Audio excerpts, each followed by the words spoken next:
Hello everyone. Today I will show you how to complete the Valentine's Day quests. You can start them by using the pink portal during intermissions or selecting them from the server list. Let's begin Chapter 1.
What a peculiarly tragic pair. Well, this surely will be an interesting challenge. First you have to walk to the gate. Ah, there you are! I've been expecting your arrival. Quickly now, we don't have much time.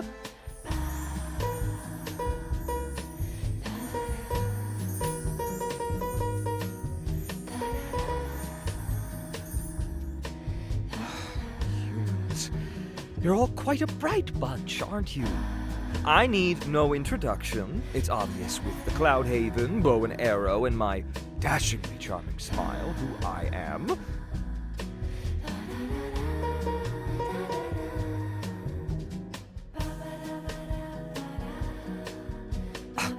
Cupid, god of love? Duh! You're late, by the way. Great love stories don't create themselves. Chop chop! Training started hours ago.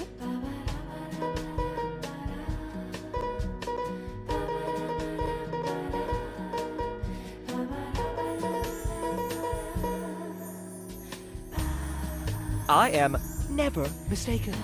My fluttering friend led you to my heavenly quarters for the purpose of helping me with a familiar too. And since you're here with no way back down to the ground, you must help me!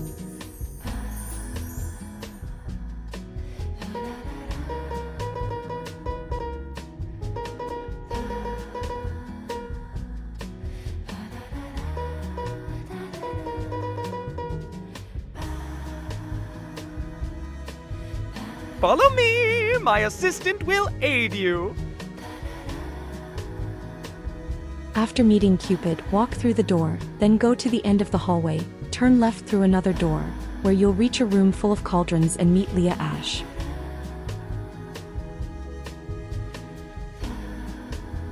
Hello! My name is Leah Ash. Today, I'll be assisting you in your introductory Cupid training lessons.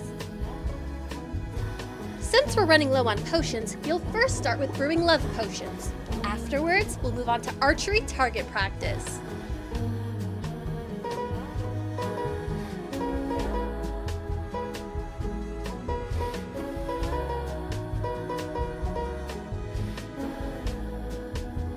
Oh, silly me.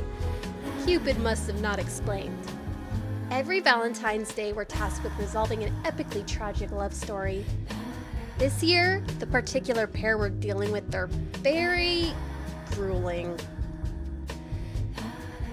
We need your help because only you can face the horrors that come with this feat. You have a much stronger connection to this case than we do.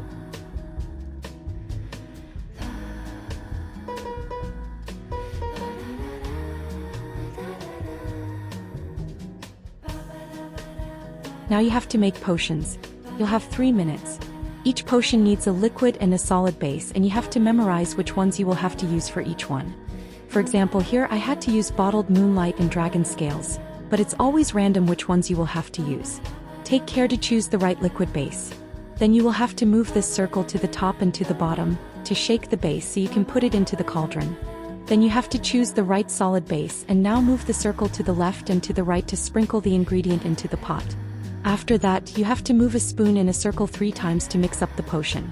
After mixing it up, you have to choose a bottle for the potion, but it doesn't matter which one you choose, it will work either way. After you are done, you have to bring the potion to the big cauldron in the north of the room, next to where Leah is standing. If you are playing alone, you will have to make 3 potions, but if you are playing with more people, you will have to make more potions overall. I think you have to make 3 potions per person. After you are done with the potions, you have to approach the portal to the right. Now, a shooting mini-game begins where you have to hit flying hearts with a bow and arrows. You will have 4 minutes to collect 250 points. The pink hearts give you 10 points, and the golden ones earn you 25 points.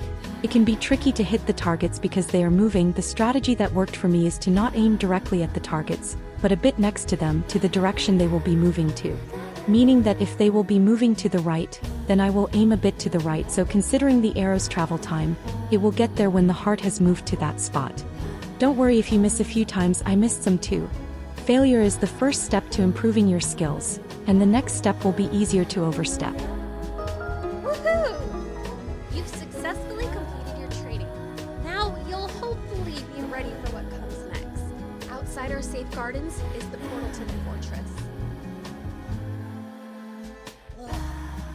It's a truly horrific realm that harbors evil, which should never see the light of day. In our case, it's being used as a prison for an innocent woman's soul.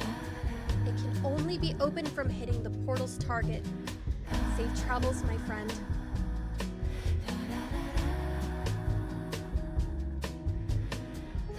Now that we finished our training, we will have to shoot at this huge flying heart. Now this gave me some trouble, I missed a few times, but what worked for me is to not run after it but wait in one place until it loops around in a way that I can aim at it.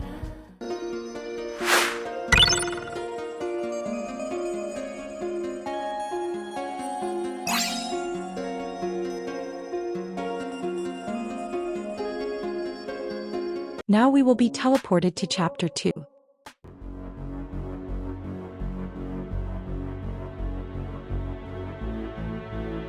In order to find what you seek, you must explore the 4 corners of this world and its highest peaks.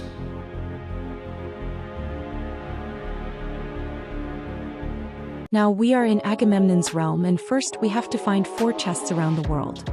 There are 2 on the left and 2 on the right, each on different small islands. The chests are not always in the same spot, but they are always on the same island. Fortunately, the chests are also highlighted so they are easier to find. Each chest holds either a puzzle where you have to match up cards, or a card swapping minigame where you have to find the butterfly card.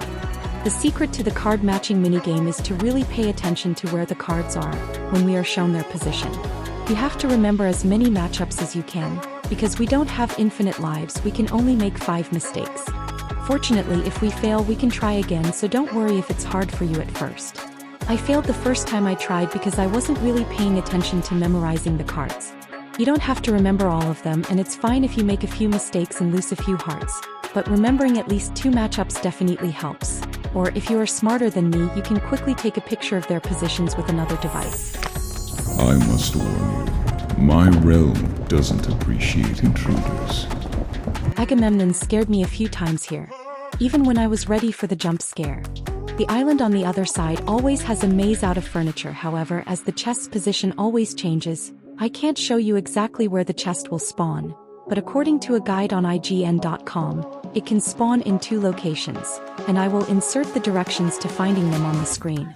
This means that this time, by running around randomly, I found the chest in the first possible location. This chest holds another minigame where the cards will be shuffled and you have to pick the one with the butterfly on it. I think this one is way easier than the one where you have to match the cards up.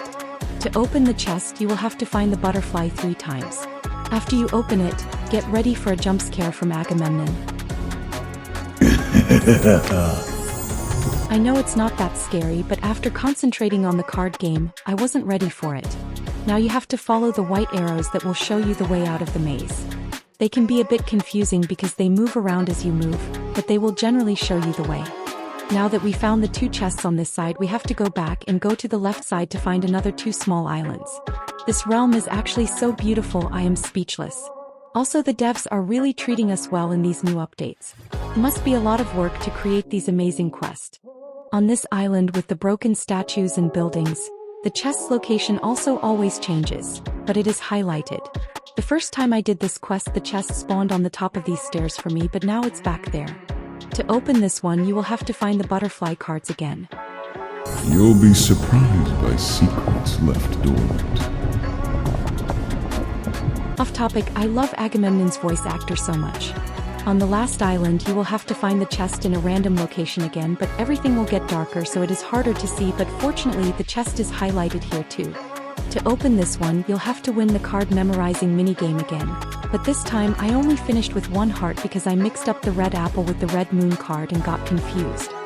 The fortress is unforgiving to whom it harbors.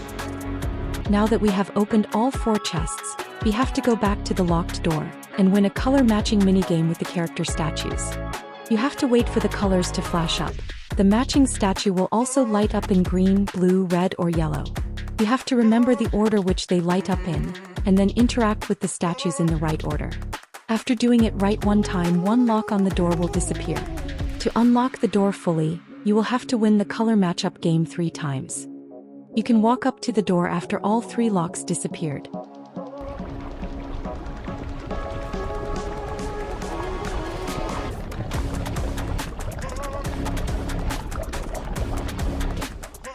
You've overstayed your welcome here.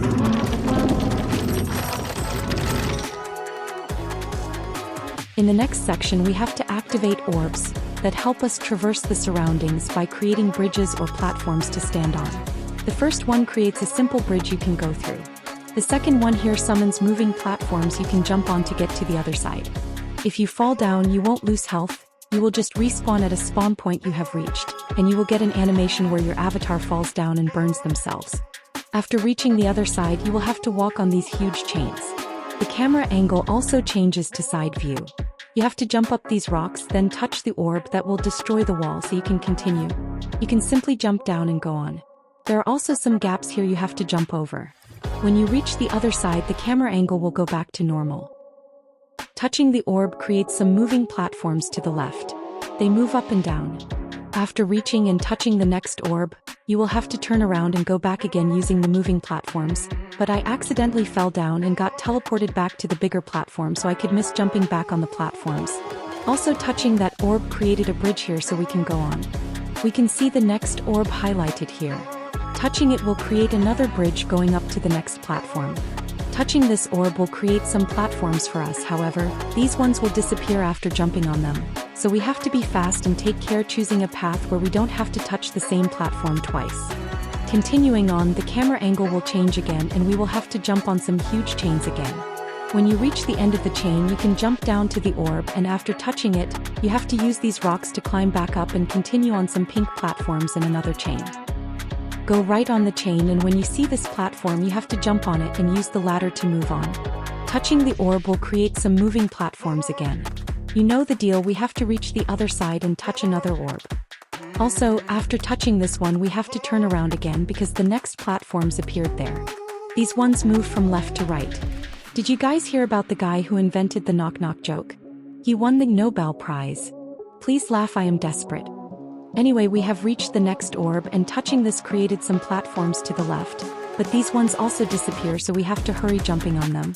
Now we have to go back using the disappearing platforms, but we have to wait a bit for them to respawn, or we won't have enough platforms to jump on and we will fall.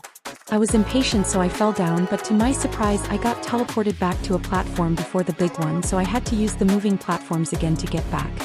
Now the last bridge have appeared. Going through will finish the chapter.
I'm back.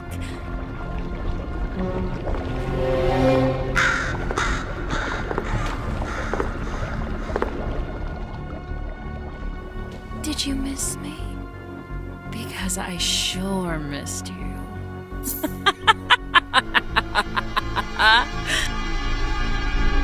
That was an epic ending. I was surprised that this time there are only 2 chapters with no boss fight, but it was still amazing and the characters and places were beautiful, and we also helped nurse Julie. That makes me so happy. I hope they will get to be happy with Lana. For completing the quest, we received this beautiful dreamy set. So cute and silky and shiny. Doing the quests for these are totally worth it, but to be honest, it would be worth it even without receiving a reward for it, just for the story and the challenge. These pieces also have many toggles. I will show all of them to you here. You can take off the top piece of the shirt or use just the veil, or just the jewels around the avatar's neck and arms. These tiny jewels are so delicate and cute, but if you don't like them or they don't match a specific fit, you can also take them off. You can also take off these blue pieces from the top if you are going for a not so frilly vibe, or if you find the veil too much for a specific fit, you can also take that off. For the skirt, we also have 3 options. The first is the skirt and the frilly pieces together, the second is just the skirt alone, and third one is just the pieces on the sides. And that's all for today. I hope I could help you with this guide video. Have fun completing the quest and playing. Thank you so much for watching. If you are still here, you are obligated to drink a glass of water because hydration is important. Take care of yourselves. Bye bye.